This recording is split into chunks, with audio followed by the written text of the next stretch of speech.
Ayon sa kasulatan, tinig ng katotohanan, programang gabay tungo sa kaligtasan. Si Fernando Baisa Camacho Jr. matibay na saksi, katotohanan ng Diyos laging pinanghahawakan lagi. Sa bawat aral na kanyang binibigkas, liwanag ng langit sa puso ay bukas. Maling aral ay tinutuwid niya, pag-ibig ng Diyos Sa atin ay pinapakita. Ayon sa kasulatan, tayo ay pinapatatag. Sa bawat pahayag, tayo ay itinataguyod. Pagtatanggol ng pananampalataya, di umaatras. Salita ng Diyos ang sandata, apoy na naglalagablab. Ayon sa kasulatan, yan ang ating sigaw.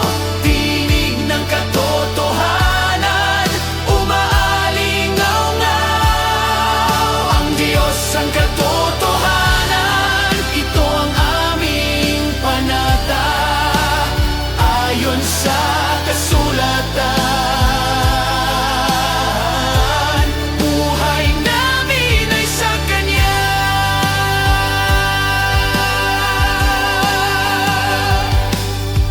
Sa hamon ng mundo, tayo ay naninindigan. Tapat na aral laging pinanghahawakan. Si Brother Fernando, tapat na bantayog. Sa bawat salita, lakas ang naihahandog. Sa dilim man o bagyo, may liwanag na totoo. Bukas ang langit, handog na pag-asa. Sa salita niya, tagumpay ay laging kasama. Ayon sa kasulatan, Puso namin ay nag-aalala. tinig ng Diyos sa amin bumabalot at yumayakap. Ayon sa kasulatan, yan ang ating sigaw. Tinig ng katotohanan, umaalingaw-ngaw. Ang Diyos ang katotohanan, ito ang aming panata. Ayon sa kasulatan, buhay namin ay sa Kanya.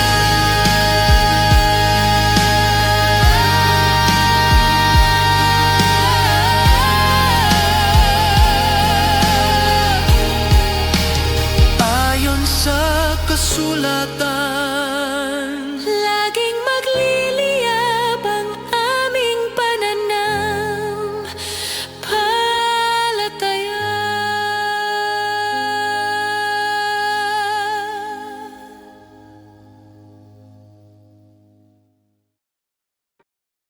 Hello, hello, and welcome sa Russia TV mga kapatid. At meron tayong debate na magaganap ngayon. Medyo na-late tayo ng 30 minutes mga kapatid, pero tuloy-tuloy pa din. This is between Seventh-day Adventist mga kapatid versus Baptist sa topic na patutunayan ng ating affirmative na ang 10 utos ay tinutupad ng bayan ng Diyos sa panahong Kristiyano. Again mga kapatid, ang topic natin ngayon ay ang 10 utos ay tinutupad ng bayan ng Diyos sa panahong Kristiyano. So, syempre, affirmative natin si Brother Edwell, mga kapatid, ng Seventh-day Adventist. Negative naman si Pastor Dino ng Baptist, mga kapatid. So, sa ating setup ng debate, meron tayong 10 minutes sa presentation, 7 minutes sa pagtatanong, 10 minutes sa rebuttal, 7 minutes sa second cross, at meron tayong 5-minute na final conclusion. Mauna si negative, mahuhuli si affirmative. Sa ating rules, mga kapatid, standard rules pa din ng Russia TV ang gagamitin. So, summarize ko na lang. Rule number 1, yung ating 20 seconds na pagsagot. Rule number 2, yung ating close-ended question or categorical. Dapat mamili muna bago tayo mag-explain. Rule number 3, kung hindi kayo makapili, meron kayong 10 seconds explanation rule. Rule number 4, kung ano yung tanong, yun ang sasagutin. Rule number 5, sa first stand, doon lang kayo dapat magtanong sa inilatag ng katunggali. So, during second cross, pwede nang itanong daw ng lahat. Rule number 6, 2 warning galing sa akin, may disiplina yan. So, may minus 1 minute. Rule number 7, isang objection lang at isang clarification every question at no objection during final conclusion. Rule number 8, no insult about physical appearance, kasama doon yung mga pagmumura na alam natin. Rule number 9, no challenge question. Rule number 10, pwede kayo magtanong ng mga sensitive na question or mga personal question. Rule number 11, 7 minutes disconnection time limit. Rule number 12, meron akong kapangyarihang magtakda ng bagong rules kung ito lang naman ay kinakailangan. Rule number 13, bilang moderator, ako ay nagsisilbing tagapangasiwa lamang ng debate na ito at hindi ako responsible sa anumang pananaw, pahayag o paniniwala ng ating debater. Ang inyong mga sagot at opinion ay pananagutan ng mismong nagsasalita. Di rin ako mananagot sa anumang hindi pagkakunawaan, kasira ng relasyon o iba pang epekto dulot ng debate na ito. So, by the way, mga kapatid, nga pala si Rasha Vista. Ako po isang Catholic at sa hindi nakakilala, matagal na po ako nagmo-moderate online, mga kapatid. Ako po yung tatayong moderator, streamer, timer na din sa debate na ito. So, sumasang-ayon ba ang ating affirmative sa lahat ng nabanggit? Yes, bro. Yes, Brother Rasha. Sang-ayon. Thank you. At sumasang-ayon din ba ang ating negative? Yes po, sumasang-ayon tayo. Okay, so before natin simulan ang ating debate, syempre, gusto ko muna kayong magpakilala, mga kapatid, sa mga hindi nakakakilala sa inyo. At baka pwede nyo ding ikwento konting history na ating topic ngayon. Nahin natin ang ating affirmative. Pakilala ka, kapatid. Okay.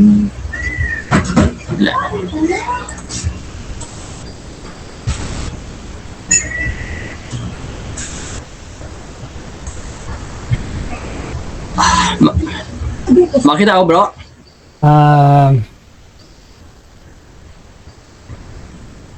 Yes, bro. Yan.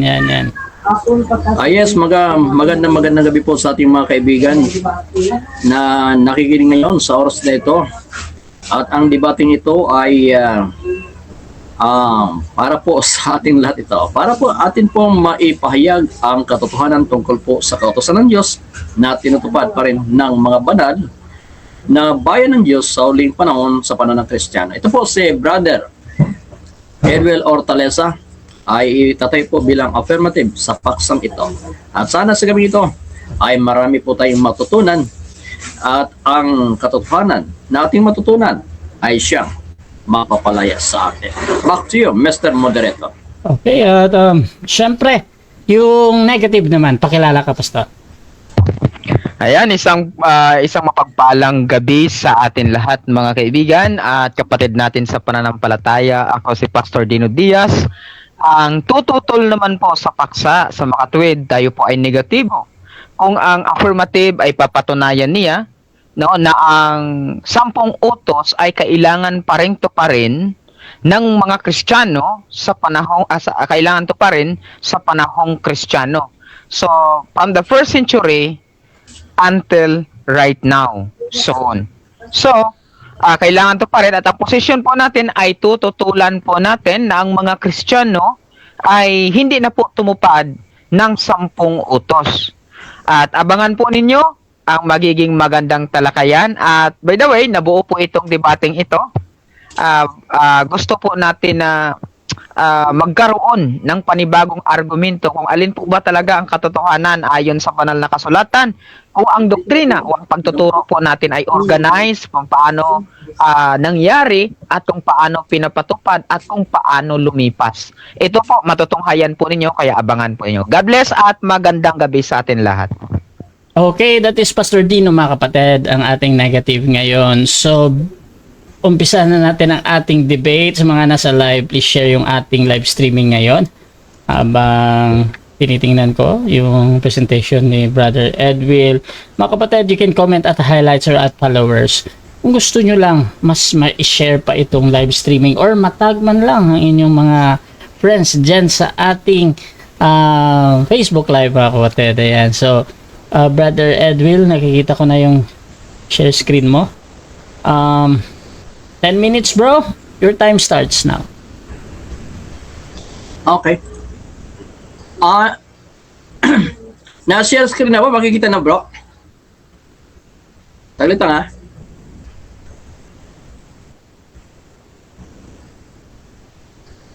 ha. Mukha ko.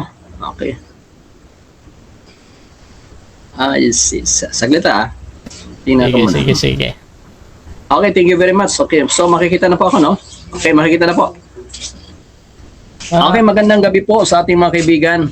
Proceed bro. Ang paksa po natin dalakayan sa gabing ito ay ang 10 utos ay tinutupad ng bayan ng Diyos sa panahong Kristiyano. So hanggang dito lang po umiikot ang ating paksa mga kaibigan na ang 10 utos ay tinutupad ng bayan ng Diyos sa panahong Kristiyano. Okay?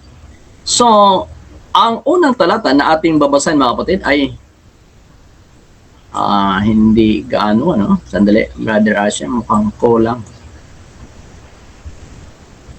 Nagloko yata yung aking share screen eh. Sandali lang ha. Ayon po sa Revelation 14:12. Ang sabi po rito, narito ang pagtitiyaga ng mga banal, ng mga nagsisitupad ng mga utos ng Diyos at ng pananampalataya kay Jesus. So mga kapatid, kaibigan, ang natin pong nababasa rito na tinutupad ng mga banal o kaibayan ng Diyos ang kautusan ng Diyos mga kapatid. Okay? Tinutupad po mga kapatid. Ngayon, sino po ang nagbigay nitong Sino po ang nagbigay nitong 10 utos ng Diyos? Siyempre, ito pong mabasa po natin sa Exodo 20 talatang 2, ako ang Panginoon mong Diyos na naglabas sa iyo sa lupain ng Ehipto sa bahay ng pagkaalipin. Okay? So malinaw mga kaibigan na ang Diyos mismo, okay? Ang 10 utos ay utos ng Diyos. Ayon po sa Deuteronomio 4:13, at kanyang ipinahayag sa inyo ang kanyang tipan na kanyang iniutos sa inyong ganapin. Ganapin sa makatuwid bagay ang 10 utos at kanyang isinulat sa 2 tapyas na bato. Well, tuloy po tayo mga kaibigan. Ngayon, sa talatang 3 po mga kapatid, ng Exodo 20, talatang 3, huwag kang magkaroon ng ibang mga Diyos sa harap ko. Okay? So dito, pinausapan natin mga kaibigan, no? Na ang 10 utos na nakasulat sa bato ay ipinahayag. No? Palitin ko. At kanyang ipinahayag sa inyo ang kanyang tipan na kanyang iniutos sa inyong ganapin sa makatibagay ang 10 utos at kanyang isinulat sa 2 tapyas na bato. Now, ang unang utos mga kapatid, kasi 10 utos pinag-usapan natin huwag kang magkaroon ng ibang Diyos sa harap ko.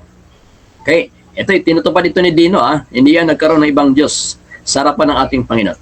Ang pangalawang utos ay huwag kang gagawa para sa iyo ng larawang inanyuan o ng kawangisman ng anumang anyong nasa itaas sa langit o ng nasa ibaba sa lupa o ng nasa tubig sa ilalim ng lupa.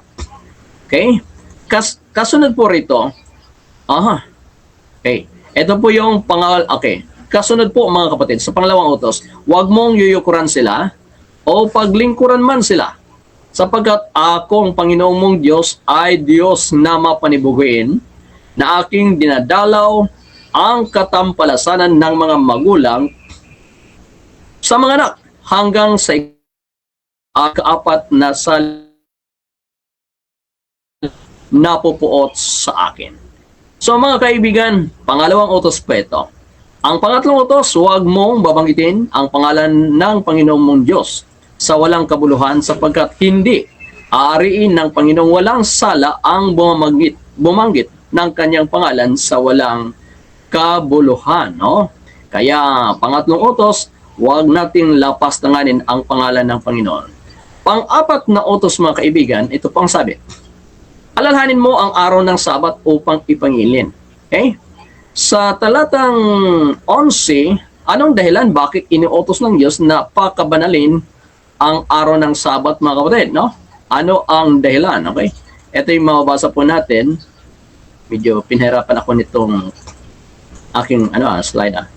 So sabi nito, sapagkat sa 6 na araw na ay ginawa ng Panginoon ang langit at lupa, ang dagat at lahat ng naroon, at nagpahinga sa 7 araw na anupat, pinagpala ng Panginoon ang araw ng Sabat at pinakabanal. Mga kaibigan, ang tanong po, bakit inuutos ng Diyos na tayo po ay mangilin sa araw ng Sabat? Sapagkat sa 6 na araw ay ginawa ng Diyos ang langit at lupa. Ang ibig sabihin dito, kilalanin mo ang may lalang sa iyo, kaibigan. Yun po ang purpose dito, kaibigan, no? Kilalanin mo ang may lalang sa iyo. At ang pagkilala sa may lalang, kaibigan, ay Sabat po. At magitan po ng Sabat ay pagkilala sa may lalang sa iyo, kaibigan, no? Ayon po sa Ecclesiastes 20 talatang 12, bukod dito ibinigay ko rin naman sa kanila ang aking mga Sabat upang maging tanda sa akin at sa kanila upang kanilang makilala. Mga kaibigan, ang term makilala,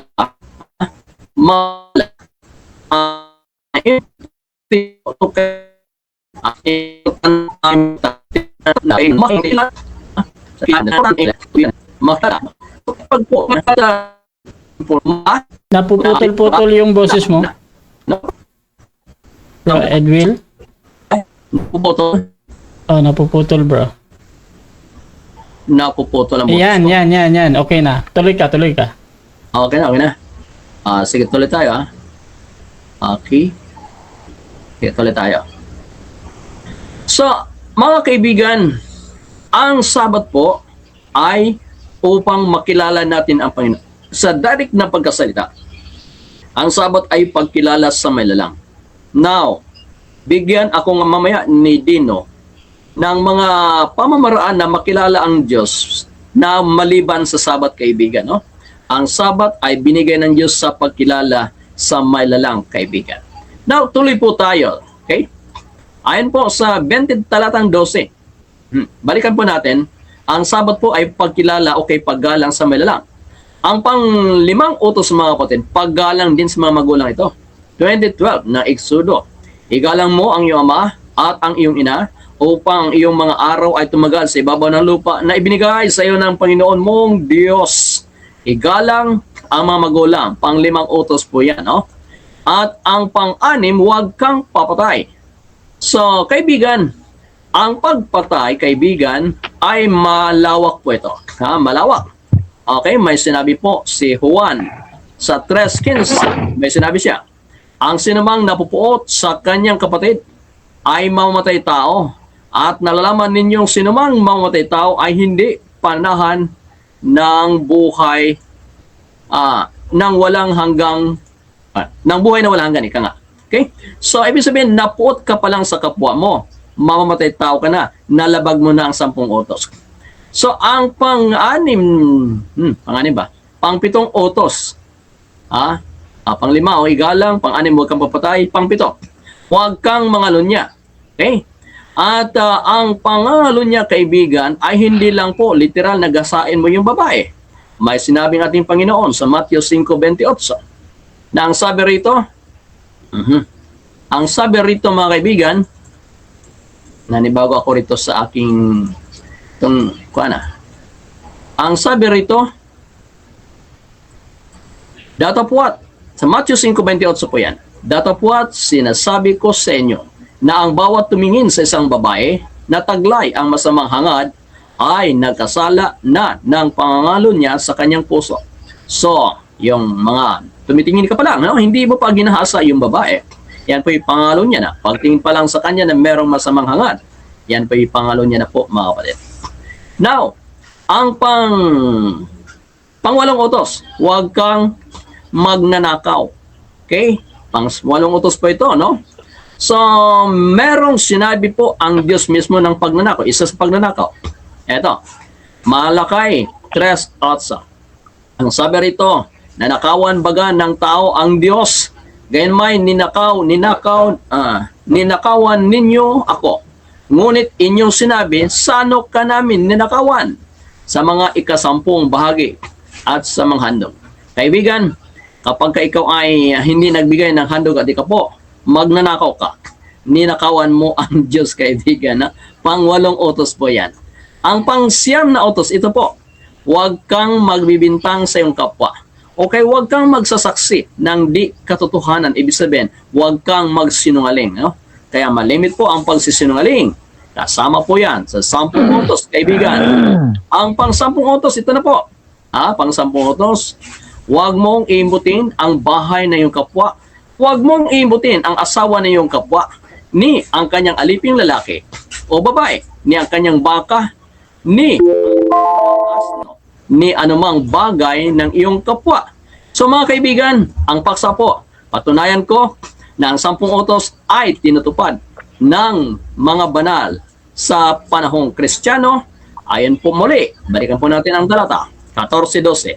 Narito ang Time. ng mga banal ng mga nagsisitupad ng mga utos ng Bro, Diyos Edwin, time at na, ng pananampalataya kay Jesus. Back to you, Mr. Moderator. Okay mga kapatid, so dyan nagtatapos ang unang pahayag ng ating affirmative. Dako tayo sa unang pagtatanong. Pastor Dino, your time starts now, Pastor. Tanong. Okay, Brother Edwell. Okay, question. Brother Edwell, ginamit mo ang Revelation chapter 14 verse 12. May nakalagay ba doong 10 utos verbatim, yes or no? Tapos utos, meron sa Exodus pero sa Revelation, Objection, Moderator. walang 10 utos daw. Objection.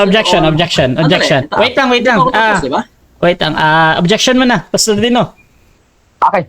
Ang objection ko, Moderator, ay yes or no. Ay, hindi ko po tinatanong ang Exodo o Deuteronomy. Ang question ko, yung kinote ni Brother Edwell, ang Revelation chapter 14 verse 12, kung nakalagay ba dyan verbatim ang kinote niya na 10 utos? Nakalagay ba dyan, bro, ang 10 utos? Verbatim? Yes or no? Okay, bro, Yes, Edwin. nakalagay sa Exodus. Okay, so Sa Apocalypse. wait lang mga kapatid. Gusto ko lang i-confirm muna yung sa objection ha. Ang importante kasi sa akin yung pagpipilian ng yes, pero yung karugtong nun, either it follows or not, tuloy pa din yan. So, Brother Edwell, yes yung sagot niya dito, Brother Dino, pero yung karugtong, Sa Revelation? bahala na siya doon, basta yung karugtong. Proceed, Brother Edwell, yes. Yes naman 10 utos di ba? Ang 10 utos ng Diyos. Ang sabi doon, Apocalypse 14:12, silang sumusunod sa utos ng Diyos, okay? Ang 10 utos ay utos ng Diyos. So, meron. Yes po ang sagot natin doon, Mr. Dino. Okay. Ang Greek word ng kautusan ay entoli. So, dahil po ang kautusan ay entoli, ano naman po ang Greek word ng salitang ten? Brother Edwell. Kung ang kautusan or commandment ang ginamit sa Revelation ay entoli, ano naman po ang Greek word ng salitang ten? Then, hindi, focus lang ako sa entoli, kautosan Yun lang paksa ko No. Objection, Moderator. Objection, time stop. Anong objection natin? Category naman ang question ko, nakakategorize. So, ang question ko ay wala po tayo sa entoli.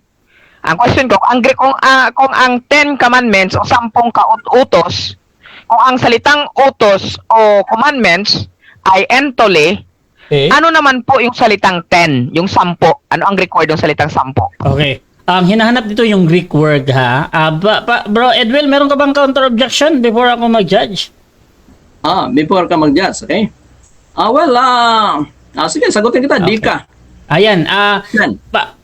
ganito Pastor Dino, lahat ng Greek na madinig ko, tinatanggap ko yun Yes. as a valid answer. So, Bro Edwin, proceed ka sa pagpapaliwanag or you can next question. Sige, paliwanag mo 10, Decalogue, 10 commandments yan. 10, di ka. Diba? But anyway, ang paksa naman ang dinatayo ko tinutupad ng mga banal, no? Sa panahong Kristiyano, ang 10 Next utos question. at okay kautosan ng Diyos. Okay, next question. Sabi mo ay di ka. So that is di ka and tuli, 10 commandments. And Revelation chapter 12, Revelation chapter 14 verse 12, nakalagay ba dyan sa Greek verbatim ang salitang deka or wala? Verbatim. Naitanong mo na yan kanina No. Ang question ko, nakalagay ba dyan sa Revelation chapter 14 verse 12 ang salitang deka o hindi nakalagay? Categorical. Okay. Ang nakalagay, utos ng Papasahin Diyos. kita. Utos ng Diyos ang nakalagay. Pero ang 10 utos ng Diyos. Kaya, kailangan mo natin ding unawain, Brother Dino, ang pagbabasa Maliwanag. Next question. Okay. So, Brother Edwin, dito po yung Greek niya, no? Saan po dito ang salitang deka? Kung ang commandments, dito bro, ay ito po yung commandments, no, ay entoli, o entolas, entoli, saan po dito ang salitang deka? May nakalagay pa talaga dito na salitang deka o wala? Well, wala diyan sa mga tinatanong wala. mo. Mr. Dino, yung tinatanong mo wala diyan Doon yan sa Exodus. Deuteronomio 4:13, 10 utos. Doon yun. Diyan wala Okay. So sabi mo, ang salitang deka, okay. Sabi mo, ang sa Deuteronomy ay salitang, naroon ang salitang deka. Ang Old Testament po ba, ang original, ay Hebrew or Greek? Ito, 10 commandments ang sinabi ko na nandoon sa Deuteronomio, no? Linawin mo naman yung sinasabi ko para matama yung pagtanong mo. Ang sinabi ko, ang 10 commandments nandoon sa Deuteronomio, hindi di ka nakabanggit doon. 10 commandments Next question. Sabi mo kanina, tinanong kita sa Revelation chapter 14 verse 12, Brother Edwell, nandito sabi mo ang salitang deka, which is ang 10. Tapos nung pinabasa kita ngayon, ang nakalagay lang yung tole at walang salitang deka, ang sabi mo wala dyan, sabi mong deka. Tanong, tama ba yung sagot mo, Brother Edwell, na sabi mo walang salitang deka doon, kundi ang salita ay entoli lang? Tama ba yung sagot mo na yon? Yes or no? Tamang-tama yung tanong mo na yan. At least nakatama ka rin. Kautosan ng Diyos. At ang 10 utos ay kautosan ng Diyos. Therefore, ang kautosan doon sa Apocalypse 14:12 ay isa doon 10 utos Ayan. Now, next question. Sunod na Okay. Ang paksa, papatunayan ko na ang 10 utos ay kailangang sundin sa panahon ng Kristiyano at gumamit ka ng Exodo chapter 20 verse 2. So, connected ang 10 utos at Kristiyano. So, question ko, in Revelation chapter Exodo 20 verse 2, sino po ang Kristiyano dito sa Exodo 20 verse 2? Si Moises. Kristiyano siya Si Moises ang Kristiyano doon. Next question. Okay. Sabi mo si Moses ang Kristiyano dito at ang Kristiyano ay siyang follower. Tanong, may mababasa ka ba dito na follower of Christ si Moses verbatim sa Old Testament in Exodus o wala? Meron. Okay, babasa ko. Meron. Hebreo Babasa ko. 11:26. Tinuring ni Moises na kayamanan ang pagsunod sa kadustahan ni Kristo kaysa kayamanan ng Ehipto. Therefore, pinili ni Moises si Kristo. Therefore, si Moises Kristiyano. Hebreo 11:26. Nasagot. Basahin natin. Apo. Hebreo 11. Apo. Construction po ito. Hebreo 11:6. Ang sabi po dito, at kung walang pananampalataya, Hebreo 11:6, no? At kung 26. walang pananampalataya ay hindi, ano po? 26. 26, okay. Sabi po dito 26. no? Na inaring malaking kayamanan ang kadustaan ni Kristo kaysa mga kayamanan ng Ehipto sapagkat ang kanyang tinitigan ay ang gantimpalang kabayaran. Tama ba ang talata dito na hindi tinutukoy si Kristo ni Moses dito? Tama bang talata o mali? Tama kasi tinutukoy Time, 7 minutes time. Inaring malaking kayamanan. Time na. Okay mga kapatid, so dyan nagtatapos ang ating first naktos ng ating negative. Shoutout muna kay Lawrence Soria, good evening Pastor Dino Diaz, kay Emmy Alfonso, sa tatlong sister ko, si Sister Emmy Alfonso, Sister Nena Despidiones, at si Sister Maria mga kapatid. Shoutout sa inyong tatlo. Shoutout din mga kapatid kay Erwin Abaliana, good PM, Russian Pastor Dino. Elmer Chavez, mukhang mga ngamote ang affirmative sa debate na to.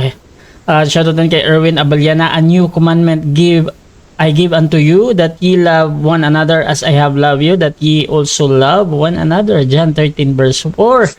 Sabi naman ni Emil Alfonso, kung susundin pa din ba ang 10 commandments, di ba malulugod ang Diyos? Ito din kay Willie Cruz, if you obey the 10 commandments, are you violating the John 13 verse 14? Shoutout din mga kapatid dito kay Rainy, meron namang mapupulot na aral ang SDA mula kay Bro Tino Diaz. Shoutout din kay Fernaldo Rossi, ang tumingin sa isang babae na taglay as ng masamang hangad ay hindi utos sa lumang tipan at wala sa 10 utos. Willie Cruz, ako ang sasagot kung may 10 commandments sa Apocalypse 14:12. Yes. Shoutout din Sister Nena, sabi niya good luck na lang sa dalawa. At Renny, the 10 commandments are part of the Mosaic Covenant, both of which are done away, abolished, and vanished, as they believe that Mosaic Covenant is abolished but not the 10 commandments. Ayan, so mahabang comment niya. So dito tayo mga kapatid sa ating negative first presentation. So Pastor Dino, your time starts now. Alright. So, mga kaibigan, nakita po ninyong ating tanungan ng paksa. Papatunayan ko na ang 10 utos ay kailangan pa rin tuparin sa panahon ng Kristiyano. Gumamit ng mga talata si Brother Edwell, Revelation 14:12, Exodus 20 verse 2, Deuteronomy chapter 4 verse 13, and Galatians 1 John 3:15, Matthew 5:28, and Malachias chapter 3 verse 8. So doon po mga kaibigan, hindi po napatunayan ni Brother Edwell ang 10 utos. No, hindi po napatunayan. And Exodus chapter 20 verse 2, sabi ni Brother Edwell, Hebreo chapter 11 verse 26, si Moses daw po ay pinili niya daw na sundin ang Panginoong Jesucristo, which is mali, walang nakalagay na ganon. Bakit po? Ano po ang nakalagay po dito sa Hebreo chapter 11 verse 26? Pakinggan ninyo.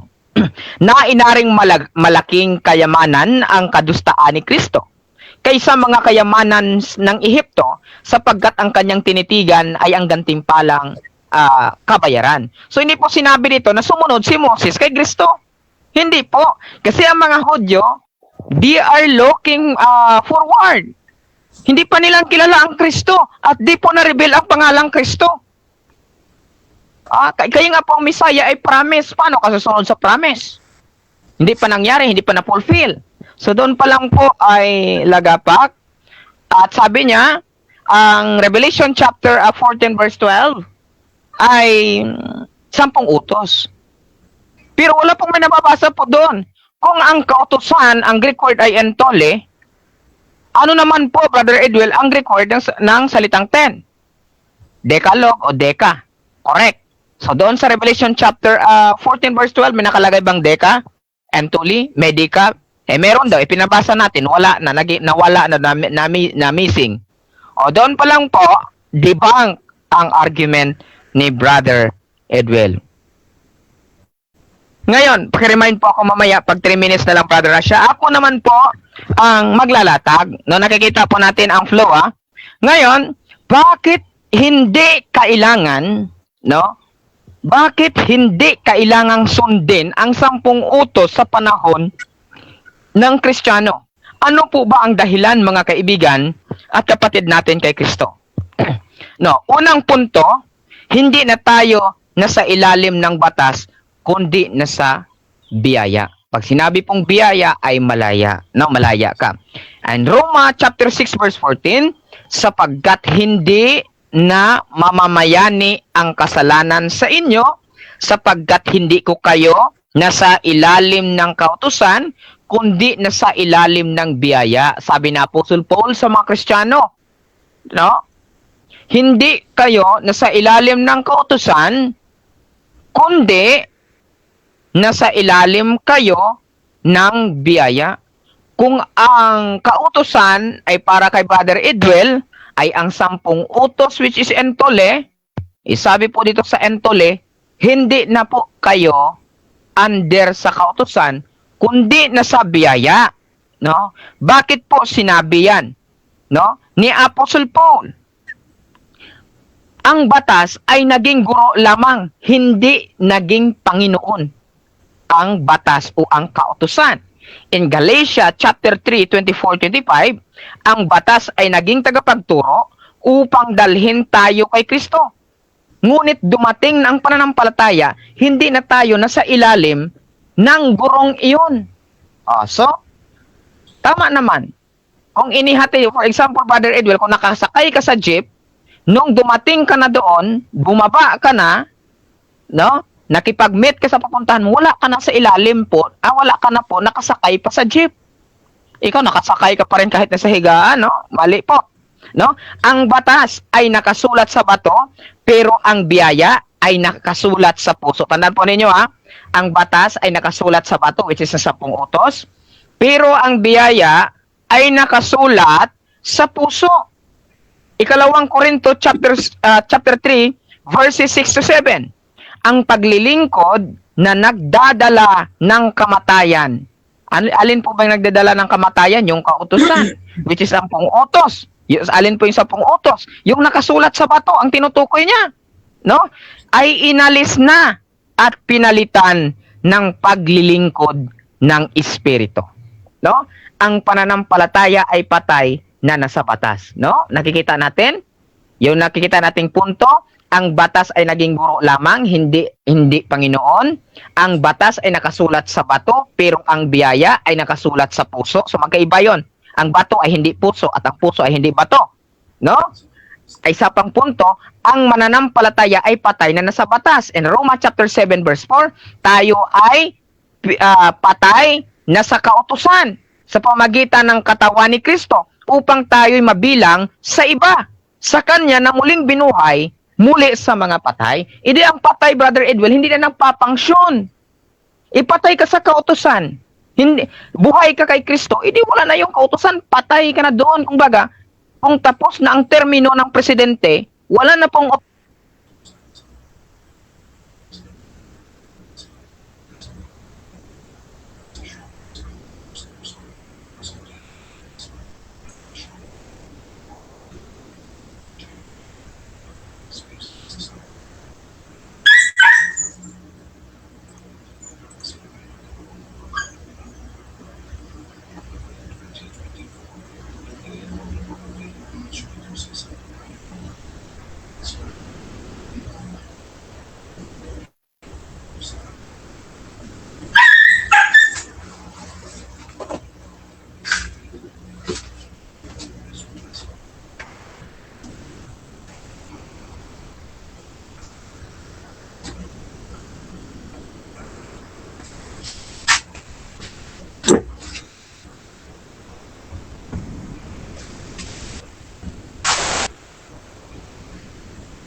Sino nawala, bro? Ako ang nawala o si Dino? Si Dino.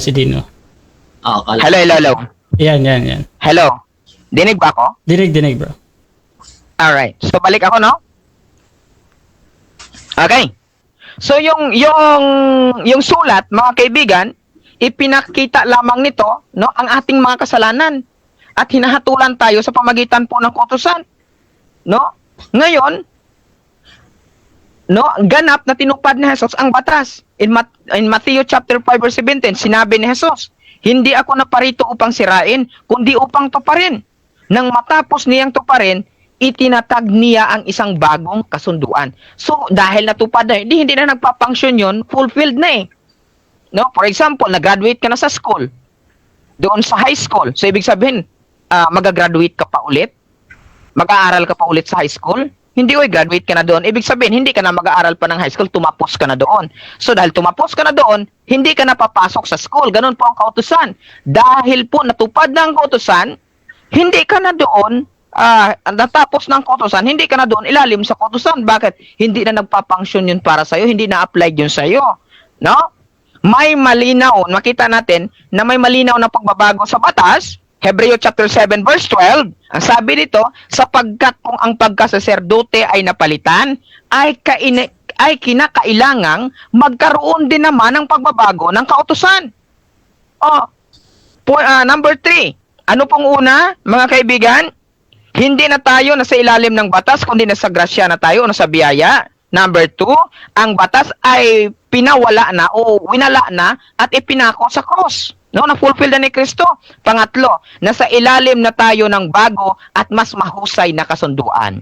In Hebreo chapter 8 verse 6, ang sabi, datapwat ngayon ay nagkamit siya ng lalong mahusay na paglilingkod, kung paano siya rin ang tagapamagitan ng isang mas mabuting tipan na itinatag sa mas mabubuting pangako. Kung ang lumang tipan ay mabuti, ito ang pinakamabuti. Isaan tayo? Doon tayo sa pinakamabuti. Yan yung bago.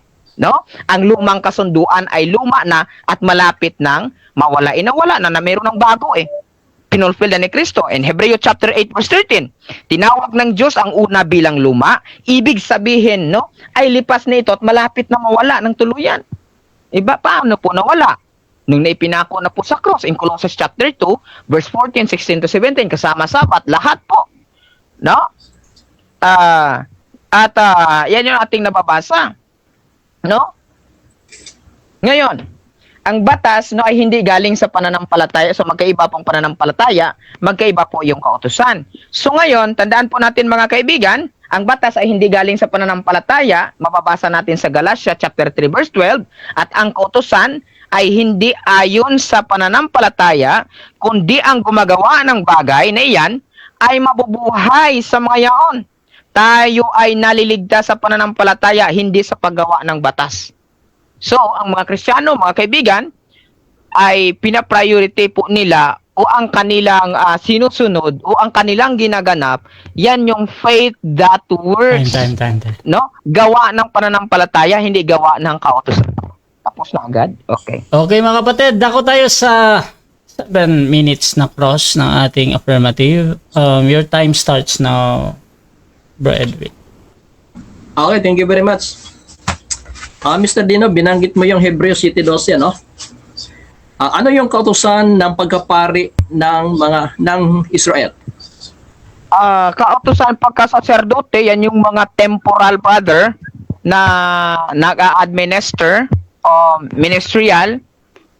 Yan yung tinanggal na po yung kanilang otoridad, yung human priest. At the same time, kasama na po doon yung kautusan na ginagana po ng mga saserdote, which is yung ginagana po sa panahon ni Moses.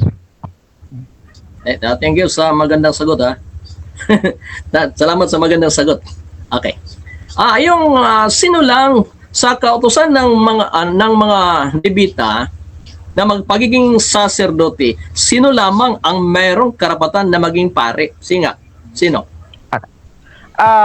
May tinutukoy po dito na galing sa lahi po ni Levi, no? Makikita po natin. At meron din po kay Aaron, makikita din po natin yung balikan natin ang atag na ito, Exodo, yung history sa Hebreo, makikita din po natin dyan. Bagos ang malinaw kasi dito, Brother Edwell, hindi kung sino yung tumutupad, kundi po yung batas ay tinuldukan na po ni Kristo yung mga kautusan sa Old Testament. Kaya nga po may bagong tipan, kung ang lumang tipan ay nakabilang sa tipan na luma, may bago na lumipas na sabi. Next question. Okay. So, malinaw na sinasagot mo naman ang tama eh. Tama. Na ang kautusan na pinalitan ayon sa Hebreo 7:12 ang iyong kautusan tungkol sa pagiging pare. Ngayon, sinabi mo naman na ang pagkapare ay sa mga Levita lamang. Sa bagong tipan, sino na ang pare? Brother Dino, kung alam mo. Okay, ang pare po, actually, ang pare po sa bagong tipan ay si Kristo yung mga mananampalataya, yung tinatawag na priesthood. So, kung titingnan natin doon ay strawman fallacy yung nai-commit mo based sa construction ng pagtatanong mo na sinabi mo na ang pagkapari lang may kautusan. Mali. Ang tinutukoy po dalawa. Kautusan po ng pagkapari, pati na po yung kautusan na pinapatupad po ng mga pari, included ang 10 utos na ini-observe ng mga Hudyo sa Old Testament sa panahon ni Moses. Ayan po, next question. Next question basahin ko kasi pinapalasin mo ako rito Sheet 12 ng Hebreo ito basahin ko sapagkat ng palitan ang pagkasaserdote ay kinailangang palitan naman ang kautusan. Anong kautusan ito na dapat palitan? Pagkasaserdote o 10 utos?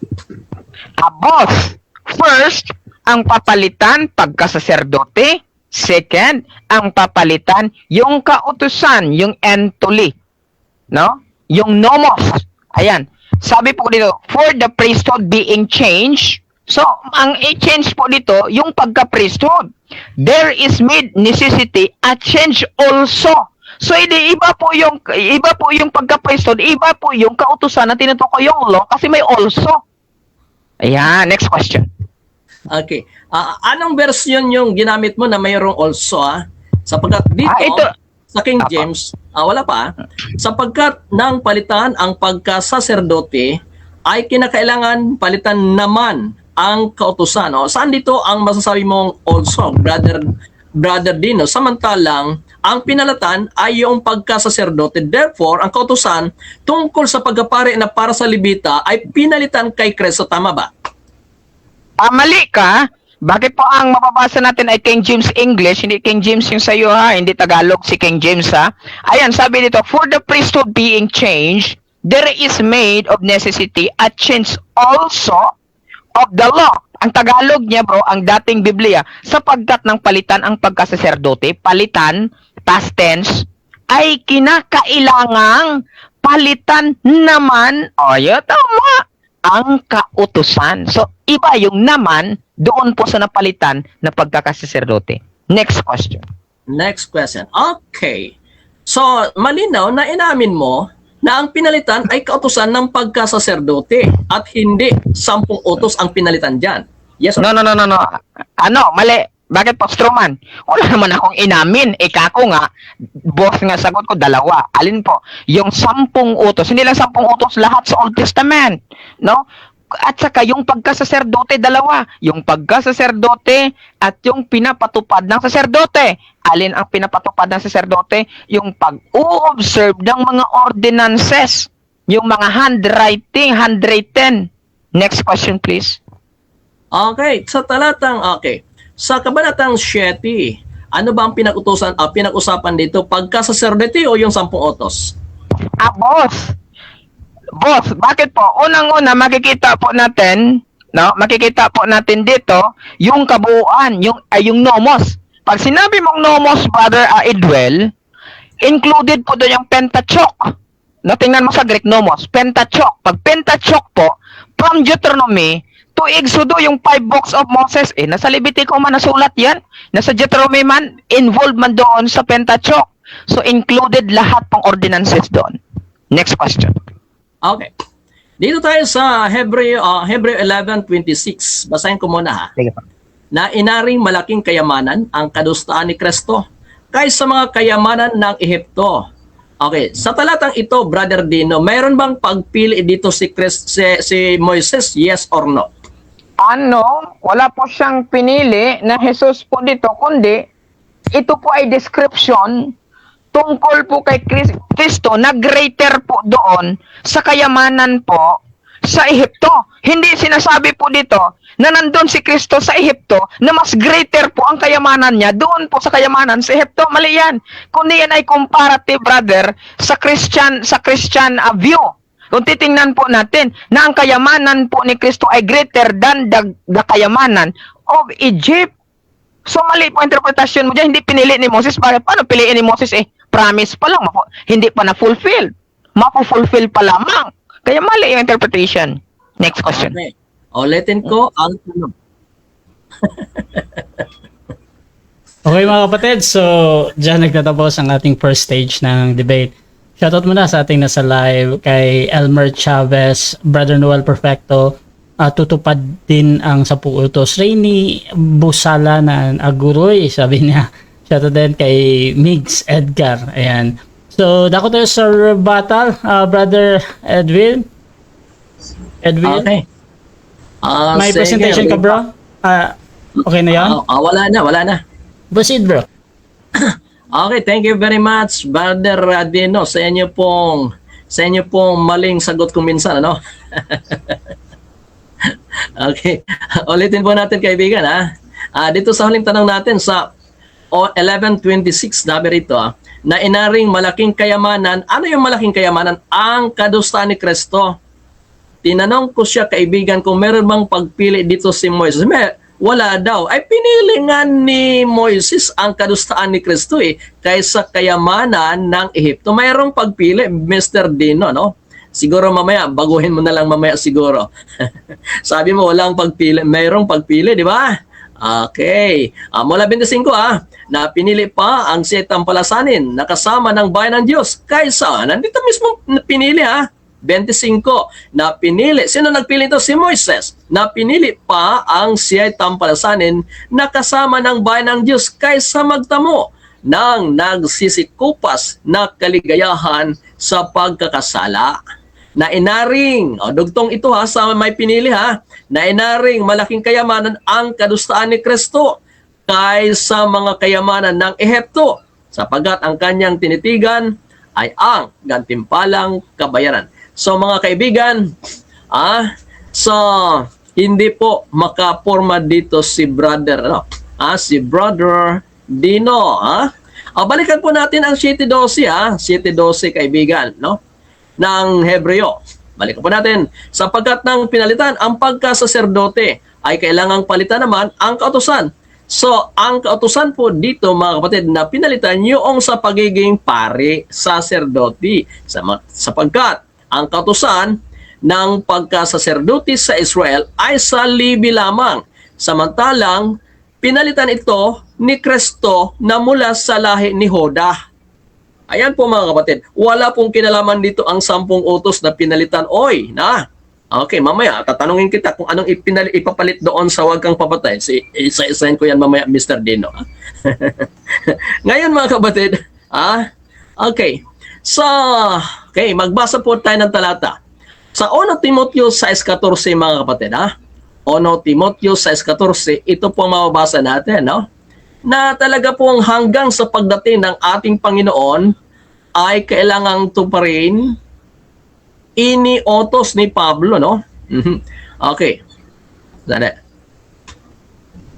2 Timoteo yata, no? 6:14. 2 Timoteo, sandali, medyo, hindi pala, namali pala ako. Ulitin ko na lang. 1 Timoteo 6:14. Ito po ang mababasa natin, kaibigan. Natuparin mo ang utos. Okay, itong utos na ito, Mr. Dino, entole ito Natuparin mo ang utos na walang dungis, walang kapintasan hanggang sa pagpapakita ng ating Panginoong Hesukristo. Okay, so hanggang sa pagbabalik ni Jesus, tuparin ang utos. 10 utos po ito, entole po yan entole po yan, Mr. Dino. Mukhang hindi ako pinapawisan Okay, tuloy po tayo mga kaibigan, Okay, tuparin, ang utos hanggang sa pagbalik ng ating Panginoon. Ngayon, binanggit mo kanina, Mr. Dino, Brother Dino, binanggit mo kanina ang Hebreo. Sabi, yung tungkol po sa utos na si Kristo ay nagbuo ng bagong utos, bagong pakikipagtipan. Eto, basahin mo natin sa 8:10. Hebreo 8:10, ito pang sabi, sapagkat ito ang pakikipagtipang aking gagawin sa sambahayan ni Israel. Pagkatapos ng mga araw na iyon, sinasabi ng Panginoon, ilalagay ko ang aking mga kautusan sa kanilang pag-iisip. Take note, Mr. Dino, kautusan, ilalagay ko ang aking mga kautusan sa kanilang pag-iisip. Kung may isip ka, ay nailagay ito. At sa kanilang mga puso'y aking isusulat ang mga ito. at ako'y magiging Diyos nila at sila'y magiging bayan ko.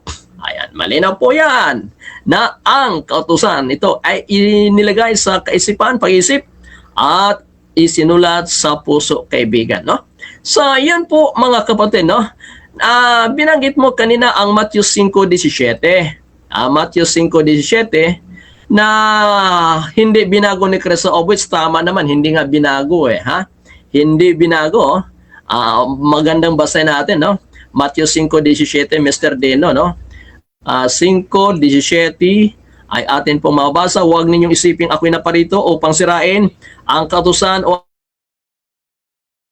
ang mga propeta.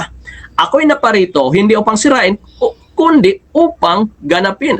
Okay, ginanap ni Kristo ang kautusan, mga kapatid. At pagkatapos niyang ginanap po yan, pagkatapos na ginanap ni Kristo ang kautusan, ano po ang kanyang itinuro? Itinuro niya rin sa mga tao.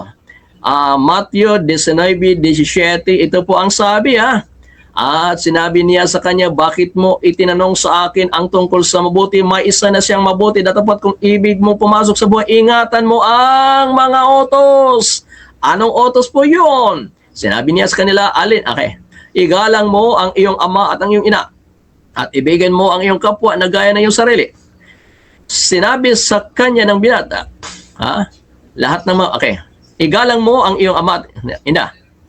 Igalang mo ang iyong ama at ang iyong ina at ibigin mo ang kapwa na gaya ng iyong sarili. So mga kaibigan, talatang 18 pala.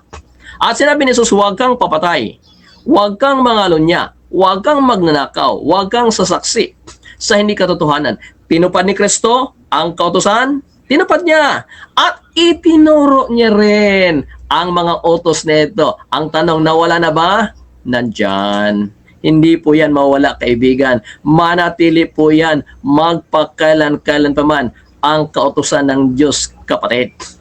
Hanggang sa pagdating ng ating Panginoong Hesukristo, nariyan po ang 10 utos ng Diyos. Hindi po yan mawala. At bagkus nga po, yung Sabat pagkilala nga po yun Pagkilala kung sino ang may lalang. Ang tanong po, anda ba si Mr. Dino nakilalan ng Diyos? Kung walang Sabat, wala po Kasi ang Sabat, pagkilala sa may lalang.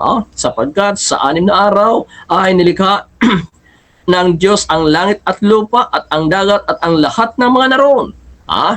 Ibig sabihin, mga kapatid, ang pagsasabat po, ang pangingilin, ang pagpapakabanal sa araw ng Sabat ay pagkilala sa may lalang. So mga kaibigan, balikan po natin ang paksa. Ang paksa po, sabi niya, hindi ko natayuan. Natayuan 14:12 ng Apokalipsis. Narito ang pagtitiyaga ng mga banal. Silang tumutupad sa utos ng Diyos at may pananampalataya ni Jesus. Napatunayan, opo, ang paksa po. Ang 10 utos ay tinutupad ng mga banal na bayan ng Diyos sa panahong Kristiyano. Mga kaibigan, okay. Anyway, balikan ko po, may iribat akong konti. Yung pinagit niya sa Colosas 3:24 na si Kristo ang kautusan ay tagapagturo kay Kristo. Okay, nandoon na po tayo kay Kristo, tagapagturo. Ano naman uli ang sinabi ni Kristo? Kung ako'y inyong iniibig, tuparin nyo ang aking mga utos. Kasama po ba ang 10 utos? Opo, tinuro nga ni Kristo Matthew 28:20 na ituro mo sa kanila ang lahat ng mga bagay na sinasabi ko sa inyo. At sabi niya, ako'y sumasa inyo hanggang sa katapusan ng panahon. Kaibigan, hanggang sa panahon ng katapusan, ituro natin ano man sinasabi ni Kristo. Tinuro ba ni Kristo ang 10 utos? Opo, tinuro niya po iyon. Kaya po, ito po, napatunayan natin, naipatayo natin ang paksa. Ang 10 utos ay tinutupad ng mga banal na bayan ng Diyos sa panahong Kristiyano. Back to you, Mr. Rasya. Okay, mga kapatid, so dako tayo sa ating second cross. Pastor Dino, your time starts now, bro. Okay. Sabi mo, Brother Edwel, hindi ka man lang pinapawisan. Ito, bro, papawisan ka ngayon. Okay. So, tanong ko sa'yo, brother. Okay, Brother Edwel, ito tanong ko sa'yo. Sige. Ano ang ibig sabihin ng sa Greek na nomos? Ikaw talaga mahilig ka sa Greek, Nomos, kautusan siyempre. Pero pag entole, talagang 10 utos moral law yun, entole. Nomos, kabuuan niya ng mga kautusan. Ibig sabihin, Okay. na pag binanggit yung kabuuan, piliin natin kung alin doon ang nasa context. Okay, sabi mo ang nomos ay kautusan, ay utos, sabi mo. Doon sa nomos, ginamit ba doon ang Pentateuch? Yes or no? Sa nomos, siyempre pag sinabing nomos, kautusan ni Moises yun, yung 5 books of the Bible. Ang 5 books of the Bible. Kaya piliin mo rin, kasi general yan eh. Kunting pili naman brother, para matumbok mo ang tama eh. Next question ka na. Okay, sabi mo, sa salitang nomos, included po doon ang Pentateuch. Tanong, yun bang 10 utos na palooban sa Book of Pentateuch? Yes or no? Siyempre, nasa Exodo eh. Pentateuch, di ba? 5 aklat. Bakit mo pa tinatanong? Alam mo yan eh. Next question ka. Okay. Sabi mo, ang nomos ay kasama doon ang Pentateuch. At ang 10 utos ay napasok po doon sa Pentateuch, which is nomos. Tanong, in Galatians chapter 3 verse 12, ang sabi po dito, no, Galatians chapter 3 verse 12, at ang kautusan ay hindi pananampalataya, sabi niya, Galatians, wait lang. Galatia chapter 3. Okay. Ang sabi po dito bro, sa Galatia chapter 2, verse 14. Tingnan natin ha. 2:14. Ginamit po dito bro sa Galatia chapter 2 verse 14. Kolosas yata bro. Okay. Kolosas yata. Hindi, no. Hindi, 2:14. Galatians chapter 2 verse 14. Hindi Colossus ha. Sabi po dito, Okay. Tama. Sabi po dito, wait lang, ano ka muna, tahimik muna. Okay. Tahimik ka lang muna, Brother Edwell. Sige. Dito sa Galatia chapter 3 verse 13, ang sabi, sa sumpa ng kautusan ay tinubos tayo ni Kristo na naging sumpa sa ganang atin. Tanong, ito bang sumpa na tinubos tayo ni Kristo, kinuha tayo doon? Ito tanong ko. Ito po bang Greek nitong kautusan ay entole? Ito po ba ay nomos? Yes or no? I-check ko muna. I-check ko muna kung Objection, nomos pa moderator. yung entole Huwag ba akong Objection, hindi naman Yes ako or no, gumagawa- moderator? Bro, Edwin, kung hindi ka makapili ng yes or no, bro, pwede kang mag 10 seconds or talagang mamimili ka. Okay. So, sige 10 seconds kasi ito mga kaibigan, hindi ko pa naman na-check yan kung nomos. Anyway, may Greek din naman ako rito. Pero kailangan, it will take time, So, Next question. next question ka na, bro. Sige, ayusin mo ulit. I-check ko muna, ha? Okay. So, ang sunod ko na tanong ay ito. Ginamit mo, yun bang sumusunod sa utos? Nailalim ba yan sa kautusan or labas sa kautusan, Brother Edwell, categorical? Nasa ilalim ng kautusan o labas sa kautusan? Okay. Ang sumusunod sa kautusan, ilalim o labas? Labas. Okay, Kasi hindi siya huhulihin. Pero tulad sa'yo, pag nilabag mo, huhulihin ka, ilalim ka, you're under the law, under arrest kapag ka nilabag mo. Tama ang sagot ko. Next question. Okay, sabi mo, labas sa kautusan, so wala siya sa kautusan. So tanong ko sa iyo, may mababasa ba ako sa Bible na yung wala sa kautusan ay hindi sumusunod sa kautusan? Yes or no? Sandali. Linawin ko ha. Ang sagot ko kanina, Objection, moderator? Categorical? Kasi base, moderator, sa unang question, sabi niya, sabi ko sa kanya, yun bang sumusunod sa kautusan? Under sa kautusan o labas sa kautusan? Yung labas, wala. So sabi niya daw, ay labas siya sa kautusan. So dahil labas siya sa kautusan, may mababasa ba ako, no, sa Biblia, na yung wala sa kautusan ay hindi sumusunod sa kautusan? Yes or no? Yes or no to? Or 10 seconds, bro, Edwin. Ganito. Yes. Pakiulit lang ang tanong. Paulit. Time stop. Paulit. Pero hindi pa naman ako pinapawisan, Mr. Dino. Hindi pa rin. Okay. Pero Pastor, mukhang natulo na, bro. paulit. Okay, tanong. Sabi mo kanina, yung nasa ilalim ng yung mga nasa kautusan, sabi ko sa'yo, yun bang nasa kautusan? Nasa ilalim ba ng kautusan o labas sa kautusan? Sabi mo labas sa kautusan. So dahil labas siya sa kautusan, may mababasa ba ako sa Biblia, no? Na yung labas sa kautusan ay hindi sumusunod doon sa kautusan? Yes or no? Yes or no? Wala yung tanong mo na yan. Parang kumina. Ang sumusunod sa utos, hindi siya ilalim. Yes or no muna, moderator? Ganito bro Edwell, kung hindi ka makapili ng yes or no, again, sabihin mo lang 10 seconds bro ha, tapos paliwanag ka lang. Mr. Moderator, may sagot ako, wala eh. Yes or no? Oh. Di ba? No, wala. Meron o wala? Wala eh. Tagalog lang. Okay. So, oo, hindi kasi yung yes or no bro. Yes or no muna, wala. Hindi pwede yung natin. Nan Yes kasi or yan, no nan. ba? Yes or no? Pag wala, nan. Sagot ko, no. Mali yung yan. tanong mo eh. Time resume, no. Mali yung tanong mo. Ang sumusunod sa kautusan ay hindi siya under the law. Ang under the law, yung lumalabag. Siyempre, under arrest ka kung lumalabag ka. Pero pag sunod ka, hindi ka under the law. Yun, maliwanag. Okay. Next Okay. Saan mababasa sa Biblia na ang nasa labas ng kautusan ay sumusunod sa kautusan? Saan mababasa verbatim, bro? Saan mababasa? Ang binanggit ko bro, ha. 3:18 ng Roma ha. 3:18 ng Roma. Ito yung binanggit ko. Ito basahin ko ha. Walang teka, hindi 3:18. Parang pinapawisan na. Sige. Wala. Hindi, walang sumasagot pawisan. pa. Ito walang, ano ba itong aking computer hindi man sumasabay eh. Ito, 3:18 sabi rito. Next question. Next question. O, 20 tama. seconds. Tapos na. Okay. Sabi sa Roma 3:18, nabalak mo pang basahin, ako nang babasa. Walang pagkatakot sa Diyos sa harap ng kanilang mga mata. Tanong, may nakalagay ba dito verbatim o nasa labas ng kautusan verbatim o wala? Papasahin na naman kita ulit. May nakalagay ba dito o wala? Sandali bro, hanapin ko yung talata. Medyo nakaligtan ko yata. Wait lang, walang sarang sandali dito. Sagot agad. Yes, meron o wala? Ganito, kung magpaliwanag agad, again, 10 seconds, or meron o wala.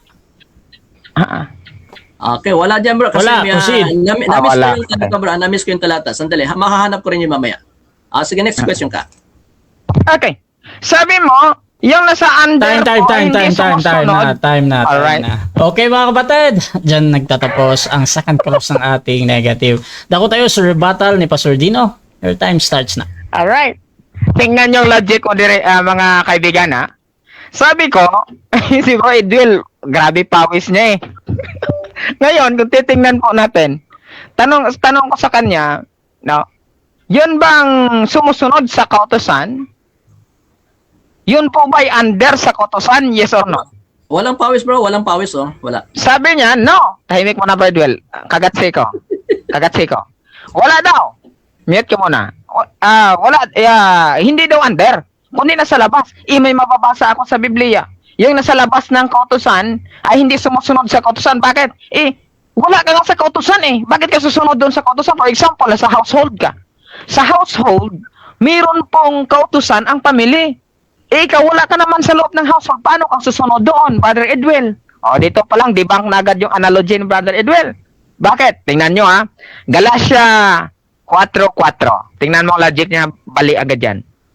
Sabi niya, Galatia 4:4. Datapwat, nang dumating ang kapanahonan, ay sinugo ng Diyos ang kanyang anak na ipinanganak ng isang babae na ipinanganak sa ilalim ng kautusan. So si Kristo, mga kaibigan, ipinanganak sa ilalim ng kautusan. So ibig sabihin, Brother Edwil, lumalabag si Kristo sa kautusan ninyo? Ay, bali na agad si Brother Edwil.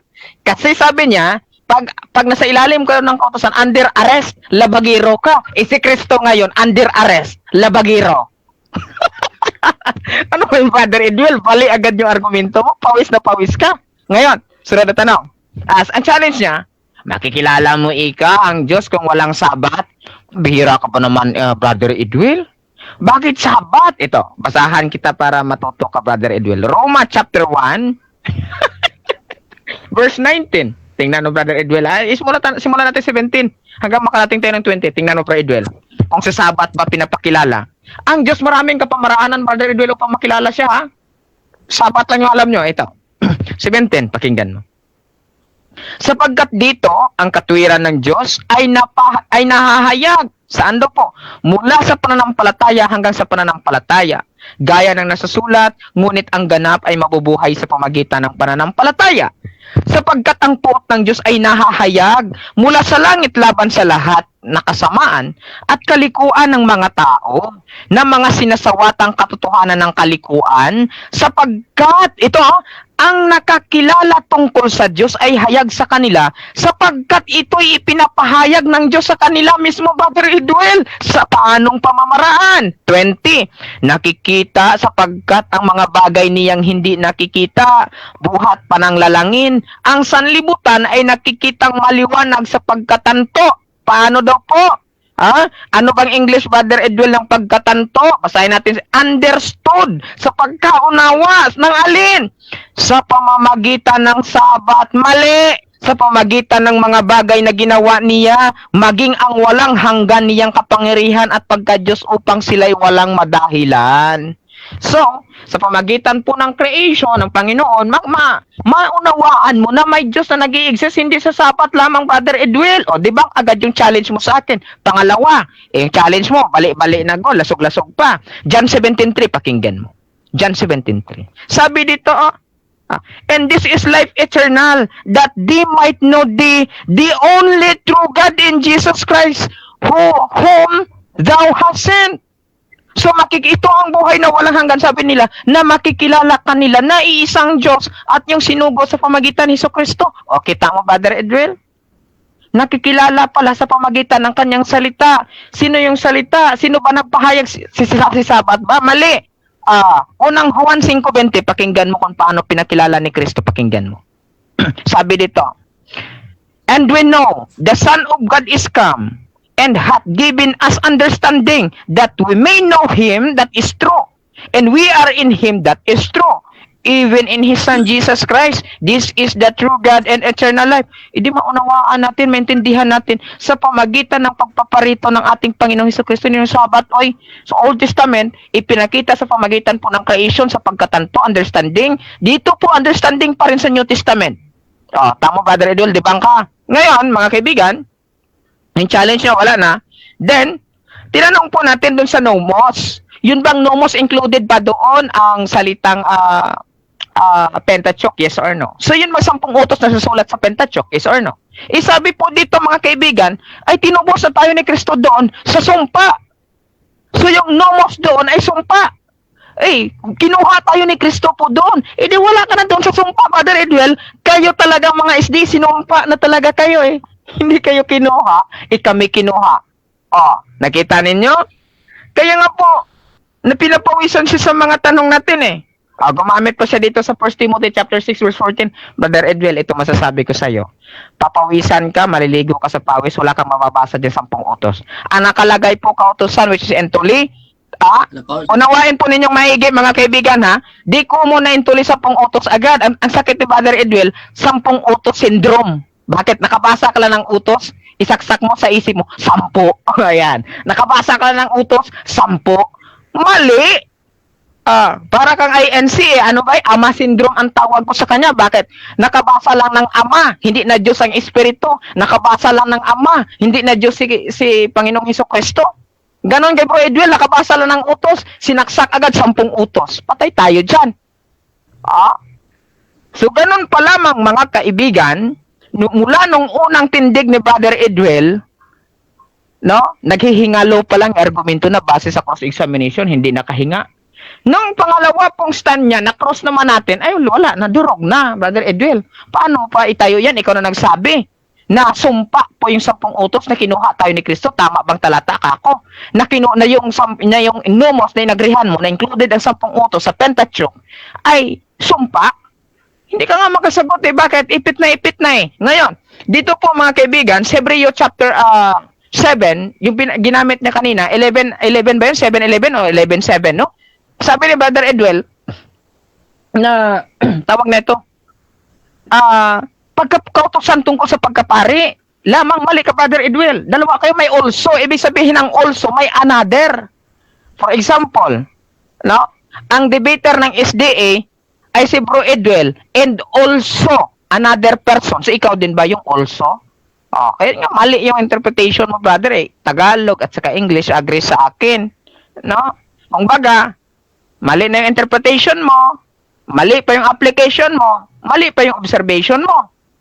Lahat na mali, walang tama kahit isa. Una, gumamit ka ng Exodo, Deuteronomy, lahat doon walang Kristiyano na tumupad ng 10 utos. Sa New Testament, si Moses, Kristiyano daw. Patay tayo dyan, paano maging Kristiyano, maging follower dyan? At wala kang nababasang follower po doon, si Moses. May pinili daw ni Moses. Mali. Comparison po yun na kinukumpara po yung kayamanan tungkol kay Kristo at kayamanan tungkol sa Ehipto. Pero it doesn't mean na naroon po yung kayamanan ni Kristo sa panahon sa Ehipto na pinili ni Moses doon. Mali. Mali yun, bro. Mali pong unawa.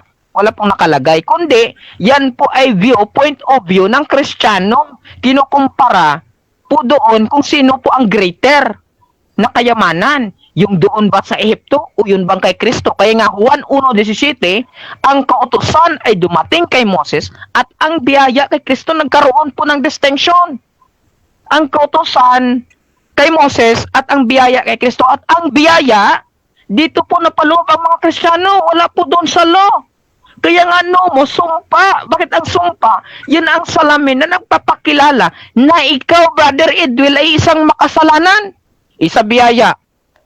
Ano bang sabi sa Beya in 2 Corinthians chapter 5 verse 19? Yung mga nalabag ninyo ay hindi na ibinibilang na kasalanan sapagkat kayo ay na kay Kristo in 2 Corinthians chapter 5 verse 17 to 19. Bakit po? Sapagkat ang biyaya na kay Kristo naroon yung habag makasalanan ka, kinahabagan ka. Ang kautusan magkasala ka, i-curse ka, kaya nga sumpa. Bro Edwell, umalis ka dyan, masusumpa ka. Kaya mababasa natin sa Galatia 5:18, ang mababasa natin doon, ang pinapatnubayan ng banal na espiritu ay wala sa ilalim ng kautusan. Kaya si Bro Edwell talaga walang Espiritu Santo ito, bakit nasa kautusan pa rin eh. At natatawa ako doon kay Kristo niya. Labagiro pala sa 10 utos, bakit? Under the law, under arrest. Sabi niya, kung under ka ng law, under arrest ka, labagiro ka. Si Kristo, labagiro sa kanya. Makasalanan yung Kristo ni Brother Edwell. Di ba? Makasalanan yung Kristo ni Edwell. Bakit? Under the law man. Kaya, sobrang kakaiwas ni Bro Edwell. Pawis na pawis na. Ayan, ilang minuto pa ba, Brother Moderator?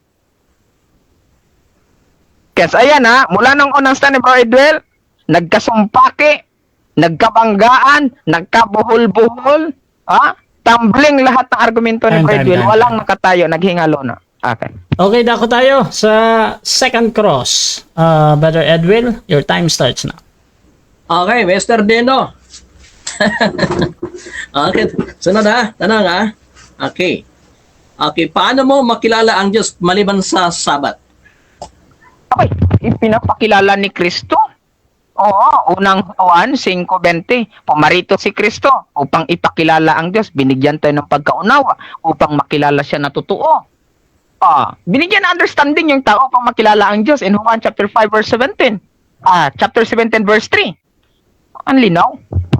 Next question. Okay, paano mo nga siya makilala? Sige. At ulitin ko ang tanong, i-rephrase ko ang tanong Okay, makilala mo ang Panginoon, nagpakilala. Paano mo siya makilala maliban sa Sabat? Sige nga. Makikilala siya bro na nagpahayag mismo siya. Nag-aral ka ba ng Christopanis o Theophany? Doon po sa Genesis chapter 18. At meron din pong napahayag po doon kay Jacob, nakipag-wrestling pa nga Napahayag, kaya alam ni Jacob doon pa po nung kay Shadrach, Meshach at Abednego, yung ginawa siya doong panggatong. Nakikilala naman doon yung Diyos. Anak siya ng Diyos, sabi po doon ni... sige po. Okay. 1 Juan 2:4, bigyan kita ng talata. Apo. Paano mo makilala ang Diyos? Unang Juan? Ono Juan 2:4, paano mo makilala ang Diyos? Sige nga. Basahin natin, sabi po dito, He that saith I know him and keepeth not his commandments is a liar, and the truth is not in him. Sabi niya, nakikilala niya daw ang Diyos at hindi tumutupad, at nagsasabing nakikilala ko siya at hindi tumutupad sa kanyang mga utos ay sinungaling. So wala naman po sinabi nga makikilala mo siya kailangan sumunod sa utos, kundi doon po sa Roma chapter 7, 17 to 20, nakikilala nila ang Diyos. Kasi may understanding sila. Okay. Kaya mali unawa ang interpretation dito, bro. Next question. Next question, bro. Dahil kilala mo ang Diyos, sumusunod ka ba sa kanyang utos o hindi? Alam mo kasi, bro, sumusunod o hindi sa question mo. Kami kasi wala sa kautosan. Moderator, objection. Objection. Meron akong kategory doon eh. Anong paulit ng pagpipilian? Okay, Mr. Dino, dahil kilala mo ang Diyos, sumusunod ka ba sa utos o hindi? Sumusunod o hindi? 10 seconds. Proceed. Bakit po? Stroman. Okay, bakit po? Kasi kami po, faith that works, hindi po law that works. Mali yung law that works. Faith that works. So, kami mga Kristiyano, wala naman kami sa kautosan, bakit kami susunod? Okay. Siya nagsabing kilala ko siya ngunit hindi sumusunod sa utos ay sinungaling. Bro, Deno, dahil hindi ka sumusunod, sinungaling ka ba o hindi? Hindi po ako sinungaling. Bakit po? Mababasa natin kasi dito sa Efeso 2:8 hanggang 10, faith that works. So kami bro, initiative. Hindi kami doon, itong nakatala, wag kang gagawa ng ibang Diyos. Hindi po ganun, may initiative. Bakit po? Kasi ang kautusan nasa puso, wala po sa bato. Yan yung pinagkaiba natin, under the grace, hindi po under the law. Next question. Okay. Okay, ibig sabihin, ayaw ni Dino ng utos. Ang nagsasabi na kilala bago hindi sumusunod ay sinungaling. Next na tanong. Eto Okay, si Chris Wait lang, objection mo na. Objection. May objection. Ano to? Moderator, actually yan yung nag-conclusion siya doon. Sa comments, tawag doon, moderator, nag-commentary muna siya bago mag-construct ng question. Okay, Bro Edwil, kasi hindi ko pa nadinig ng buo yung question, baka connected doon. Bro, sige. paulit nga yung tanong mo, bro. Anong tanong? Next na tanong na lang ako, Brother Rasya. Okay. Sige, proceed. Okay, kasi Basta wag ayaw lang niya daw masunod. mag-side comment. Proceed. Sige. Kasi, ang sinabi ko naman, hindi siya sumusunod eh. Okay. Si Kristo ba ay nandun na ba sa panahon ni Abraham? Wala po yung Kristo na Mesaya na pinangako. Bakit pa ipapangako pa lamang eh? Wala po siya doon kay Abraham na ito yung Kristo na binanggit ni Abraham. Siya yung Kristo. Ito yung Kristo. Wala po. Kaya nga sinabi pong theophanic that is temporal manifestation in human flesh. So, hindi po siya nagpakilala na Kristo. Kaya kung ipalagay mo na Kristo, hindi na ipapangako yung Messiah, which is Christ. Mali yung unawa mo. Okay. Di ba sinabi ni Kristo na siya yung napakita kay Abraham? Ito ba yung nabasa mo o hindi? Sa Old Testament po, wala pong ganon. Apo. Kundi ang tinutukoy po doon, kinonfirm po ni Kristo, pero without identification. No? Hindi po siya pinakilalang Kristo na doon. Kundi kinonfirm lang ni Kristo na nakita niya si Abraham. Kaya nga tinatawag ko nga bro ay Christophany o Theophanic angel.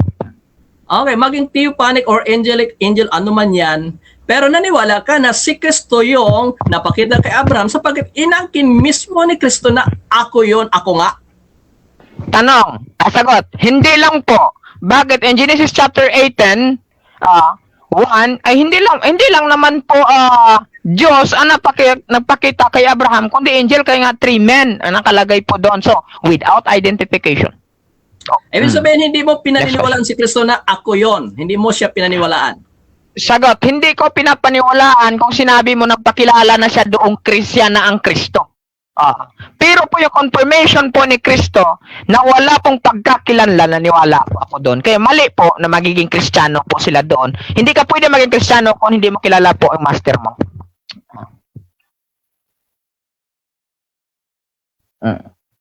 Sige, Bradwell. Naka-mute ata, bro.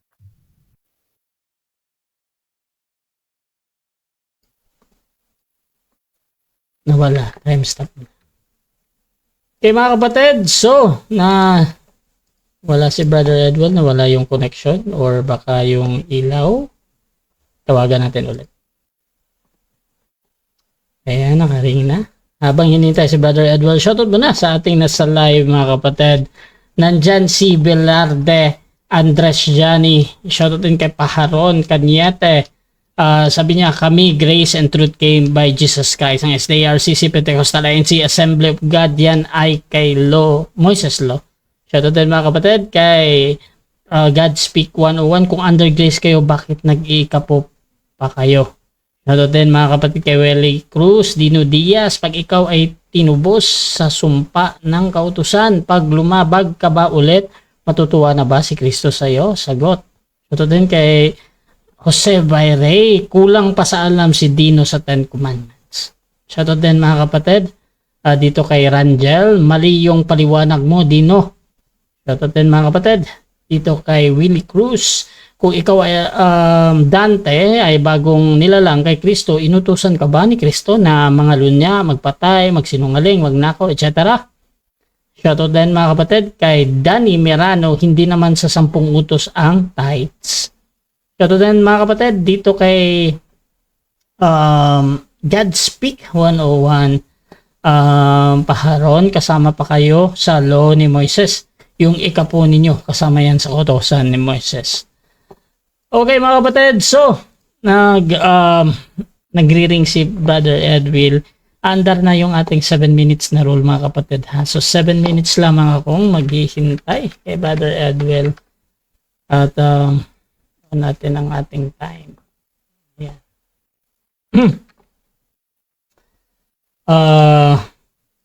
Chat natin si Bro Edwin. Bro.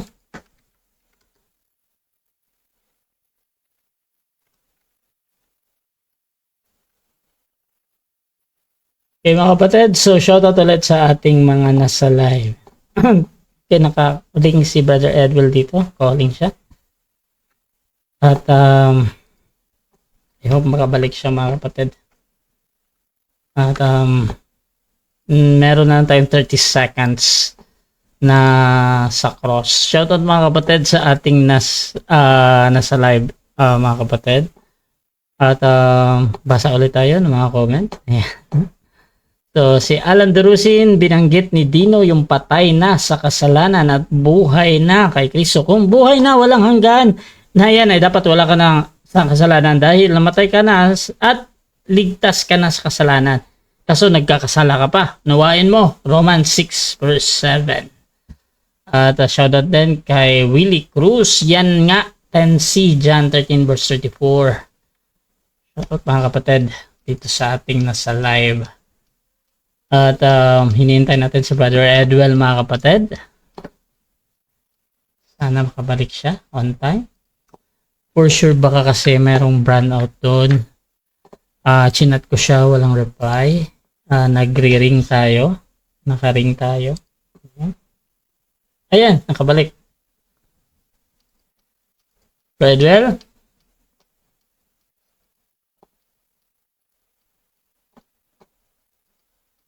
Bro Edwin?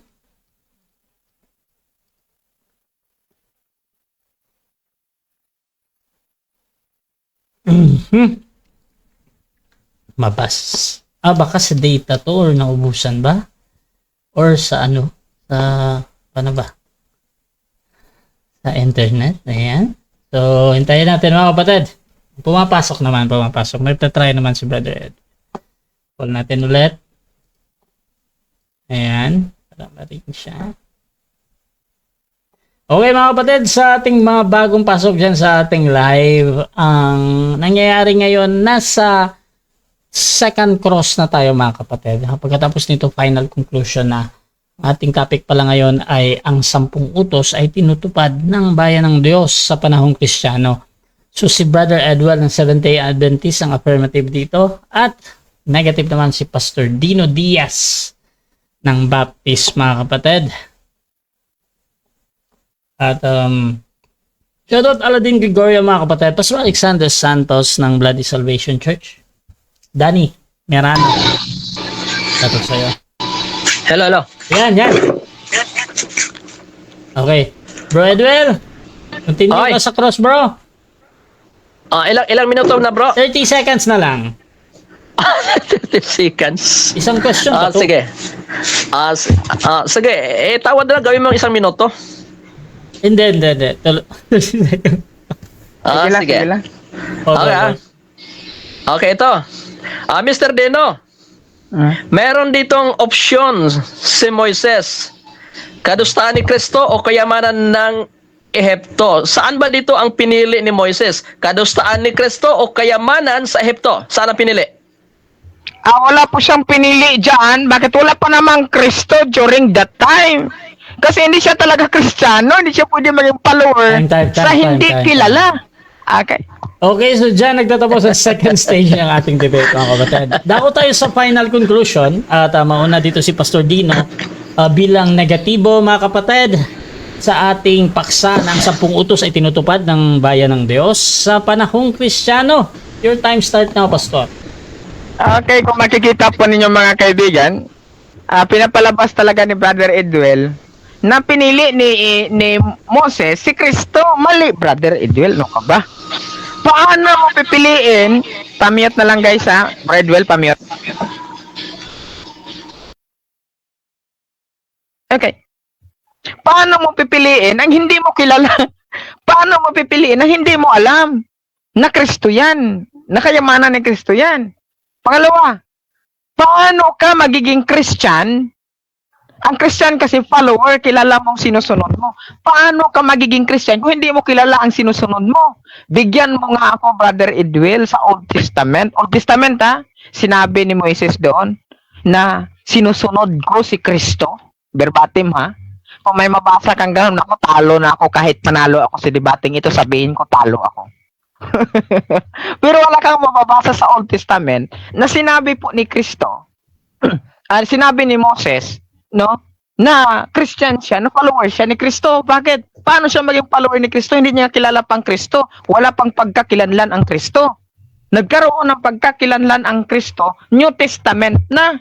Sa Old Testament, wala. Kaya ipapangako pa lang ang Misaya at doon makikilala. Ganun ba, Brother Edwell, ang tamang hermeneutics? Ngayon, yung ating punto, mga kaibigan, una, latag niya, debunk.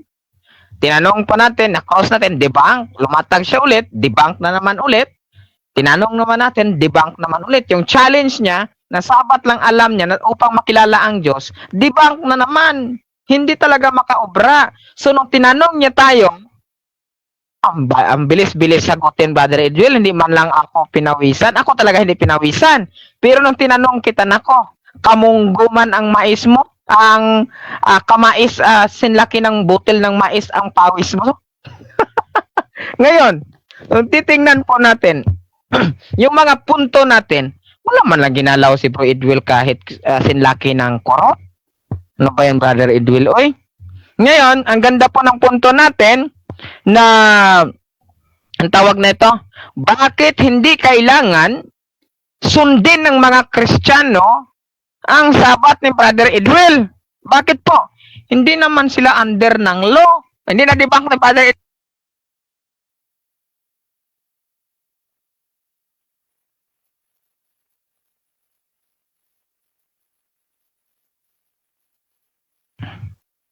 Hello, dinig ba ako? Yan. Okay na, bro.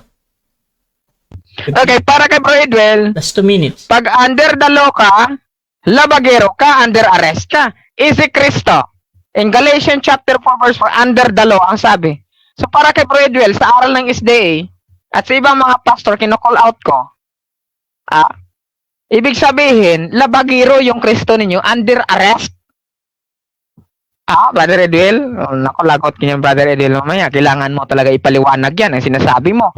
Pag under the law, ay under arrest, labagiro, lagot ka, mahirap talaga yung babaliin. Ngayon, yung mga punto po natin, mga kaibigan, na hindi man lang nagalaw ni Brother Edwell, kahit kurot, at yung mga nagsiiyakan dyan na mga mahilig sa 10 utos, magpa-schedule kayo ng debate sa akin, ha? Ayan, titingnan po natin, mga kaibigan, bakit hindi kailangang sundin ang 10 utos sa panahon po ng Kristiyano? Pangalawa, una, wala pong Kristiyanong sumunod. ng 10 utos, wala pong gumanap. Pangalawa, wala kang mababasa sa Greek na dekaintole. Pangatlo, sa bagong tipan, tayo po ay hindi na naka-abide sa loob. Bakit? Sumpa po yan, Brother Edwil.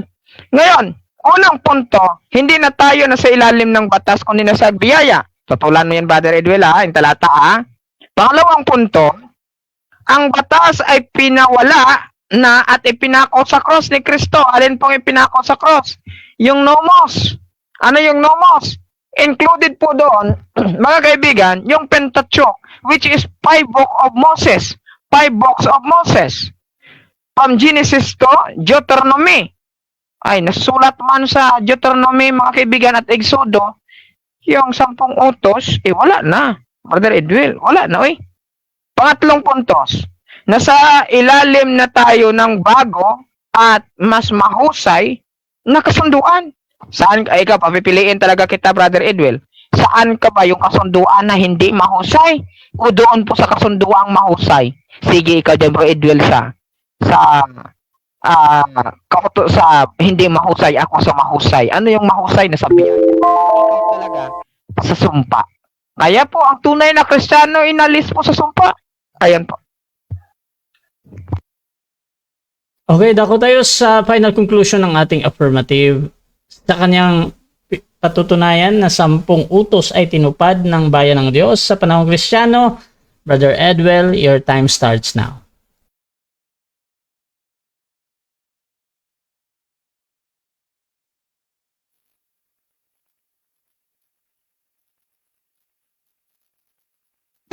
Okay mga kapatid kaibigan, talagang itong si Dino mga kapatid, talagang hindi niya pa pala alam. Eto wala nang pinili si Moises. Mga kapatid, basahin nyo ang Biblia nyo, Hebreo 11:25. Mula 24, sabi nito, sa pananampalataya ng lumaki si Moises, ay tumangging siya ay tawaging anak na babae ni Paraon, na pinili pa ang siya'y tampalasanin na kasama ng bayan ng Diyos, na inaring malaking kayamanan ang kadustaan ni Kristo. Hindi kilala ni Moises si Kristo. Si Pablo ang may sulat ng Hebreo. Nako po, pinasinungalingan ni Dino si Pablo Malinaw Nako, ngayon lang ako nakarinig ng debater na pinasinungalingan si Pablo. Sabi ni Pablo rito na inaring malaking kayamanan ang kadustaan ni Kristo. Hindi raw kilala ni Kristo, wala daw Kristo. Si Pablo mismo may sabi Ay Dino, mag-research ka muna Dagdagan mo yung iyong mga theophany dyan, yung iyong hermeneutics dyan, dagdagan mo yan. Okay mga kaibigan, yun pong sa ilalim under the law, ito po yun okay, yung sa Roma, okay, itong sa Roma po mga kaibigan, 3 sa 18 hanggang 19 ito 18, walang pagkatakot sa Diyos sa harap ng kanilang mga mata. Ngayon ay nalalaman natin na ang anumang sinasabi ng kautusan, yaon ay sinasabi sa nangasa ilalim ng kautusan. Okay? Sino po ang sasabihan na huwag kang magpatay? Yung pumapatay. Sino po ang sasabihan ng huwag kang mangalunya? Yung nangangalunya. Diba? So mga kapatid, ang lumalabag mga kapatid, yun po ang under the law, under arrest mga kapatid. Yung mga tumutupad, hindi na po yan huhulihin ng batas kaibigan. Now, balikan po natin. Eto, misunderstood talaga itong si itong si Dino, si Kristo tuloy, makasalanan si Kristo. Eto mga kapatid, si Kristo po ay ipinanganak under the law sapagkat sa Israel po, under the law pong Israel. Si Kristo ay napabilang sa under the law na mga Israel kasi Hodyo si Kristo mga kapatid, Pinanganak si Kristo sa bayan ng makasalanan under the law upang sila po ay maiahon niya mula sa kasalanan tungo sa pagkaligtas mga kapatid. Pero ang under the law ay yung lumalabag. Ngayon, Ito, hindi niya ginagamit ng Roma 8:1 na sinumang na kay Kristo ay wala ng hatol. Kapag ka na kay Kristo ka ba, manlalabag ka pa rin? Hindi po. Hindi po mga kapatid, di ba? Si Kristo, binanggit niya rin ang Matthew 5:17 na si Kristo ay hindi niya binago ang kautusan mga kapatid.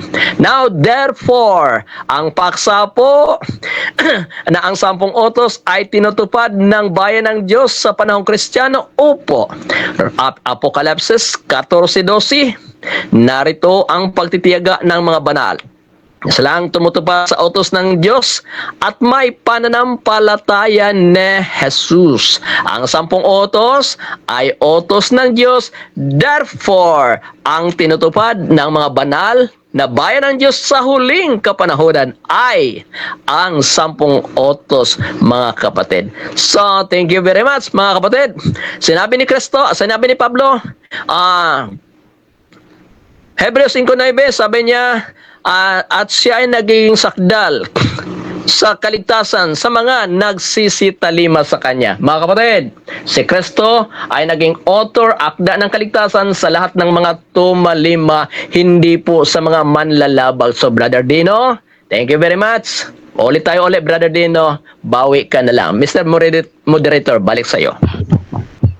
Okay mga kapatid, so dyan nagtatapos ang debate natin between STA and Baptist mga kapatid. So before natin end yung ating live, syempre, gusto ko muna kayo magpasalamat sa ating audience. Unahin natin si Bro Edwell. Bro, pasalamat bro. Ay, salamat Pinoon sa pagbibigay sa atin ng magandang panahon, no? First time, 3 years na yata, 2 years na yata ang walang debate, brother. Brother Russ yan, no? Kasi mabuti na lang si Dino ay naglakas loob ito. Brother Dino. Wala. Thank you rin sa inyong pag-challenge sa atin. At sana na mga debate, mga kaibigan, hindi po kami magkaaway din, no? Kaibigan ba kami sa debate cutters not convention. Ngayon lang ulit, nagkaroon ng magdagal na ngayon lang nagkakaroon ng diskusyon, no? At mga kaibigan, atin pong pakinggan, atin pong tanggapin ang tama at iwaksi ang mali. At ang katotohanan ang siya magpapalaya sa inyo at sa akin. Back to you, Mr. Moderator. Okay, at syempre, Pastor, salamat din. Ayun, unang-una nagpapasalamat tayo sa Panginoon na kung saan ay matibay no, na sinamahan tayo sa ganitong debate, at salamat din kay sa'yo, Brother Russia, sa platform mo sa napakagandang entertain pamamagitan sa amin. Brother Edwell, yes, maraming salamat din sa iyo sa mahabang panahon, no? Nag-debate tayo noon. Kung noon talo ka, hanggang ngayon talo ka pa rin. Salamat, Brother Edwell. Hanggang sa muli, Brother Edwell, bawi ka na lang. Sandali. Ano yan, ha? Thank you, guys. Pasalamat na lang, wala na patod sa dahan. Salamat nga. Okay, mga kapatid. So, maraming sa Russia TV. Gusto rin magpasalamat sa lahat ng sumusuporta at lahat ng nag-comment dyan, mga kapatid. Kung gusto nyo magsuri sa Seventh-day Adventist, please follow Brother Edwell, mga kapatid, dahil meron din siyang mga post doon. At si Pastor Dino din, syempre. You can follow him, mga kapatid. Or dito sa Russia TV, mga kapatid, dahil dito ako laging nagla-live. So, you can subscribe yung ating YouTube channel, Russia Debates TV, dahil lahat ng debate ay nandun. So, maraming salamat, mga kapatid. This is Admin Russia ng Russia TV, and we're out.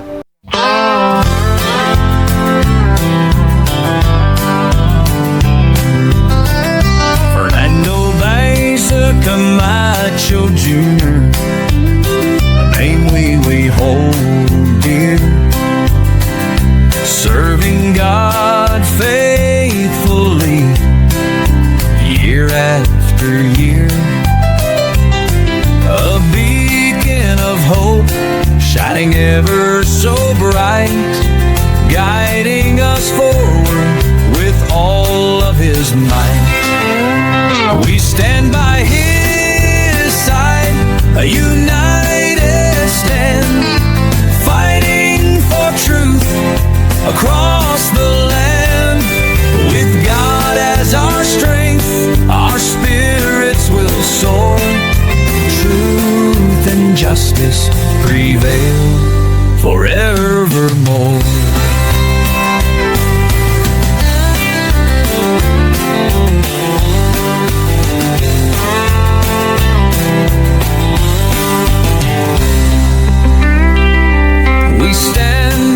side, a united stand, fighting for truth across the land. With God as our strength, our spirits will soar. Truth and justice prevail forevermore. We stand by His side, a united stand, fighting for truth across the land. With God as our strength, our spirits will soar. Truth and justice prevail forevermore. We stand by His side, a